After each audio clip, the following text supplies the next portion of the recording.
যুক্তরাষ্ট্রের সান ফ্রান্সিসকোর ডাউনটাউনের রাস্তায় মাদকাসক্তদের ভয়াবহ ও মর্মান্তিক এক চিত্র ফুটে উঠেছে।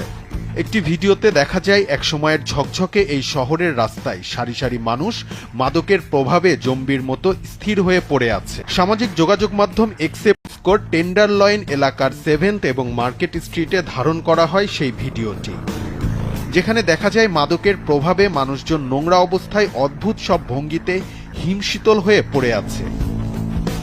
সান ফ্রান্সিসকোর রাস্তায় নিয়মিত বিভিন্ন শ্রেণী পেশার মানুষের জীবনের খুঁটিনাটি ক্যামেরাবন্দি করে থাকেন জে স্মিথ।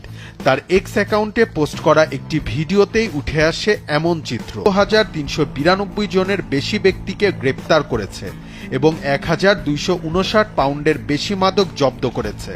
ভিডিওটি প্রকাশের পর নেটিজেনরা এর তীব্র সমালোচনা করেছেন। অনেকে এটিকে কিয়ামতের শুরু হিসেবে আখ্যা দিয়েছেন। সান ফ্রান্সিসকো বর্তমানে মাত্রাতিরিক্ত মাদক সেবন বা ওভারডোজের কারণে মৃত্যুর সংখ্যার দিক থেকে বিপর্যস্ত। যুক্তরাষ্ট্রের সেন্টার ফর ডিজিজের তথ্য মতে মাদক ওভারডোজে মৃত্যুর তালিকায় সান ফ্রান্সিসকো দ্বিতীয় অবস্থানে রয়েছে। তালিকার শীর্ষে রয়েছে বাল্টিমোর।